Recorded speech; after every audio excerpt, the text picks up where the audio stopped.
સુરત મહાનગરપાલિકા સંચાલિત સ્મીમેર હોસ્પિટલમાં ઓનલાઈન ટોકન સિસ્ટમના સર્વરમાં જ ટેકનિકલ ખામી જોવા મળી છે। સિસ્ટમ ઠપ થતાં દર્દીઓએ હોબાળો મચાવ્યો હતો। સર્વર ડાઉનના કારણે સારવાર લેવા માટે આવેલા દર્દીઓને કલાકો સુધી રઝળવાનો વારો આવ્યો હતો। તો સુરતની સ્મીમેર હોસ્પિટલ જ્યાં દર્દીઓને હાલાકી વેઠવાનો વારો આવ્યો હતો। સિસ્ટમ જે છે ટોકન લેવાની તેમાં દર્દીઓને હાલાકી પડતા હોબાળો મચાવ્યો હતો। आज ये हुआ कि टोकन दे दिए, बोलते सर्वर डाउन है। आप कितने बजे आए थे यहाँ पे? मैं करीब 1 घंटा हुआ है।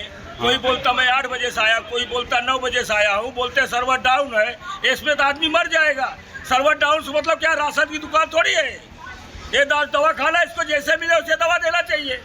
भले अच्छा नियम था, रसीद वाला देते, अभी टोकन लेने लगे। 1 घंटा भी उसका वो नहीं चालू हो रहा है, क्या करेगा आदमी? तो સુરતની સ્મીમેર હોસ્પિટલ જ્યાં દર્દીઓને હાલાકી વેઠવાનો વારો આવ્યો હતો।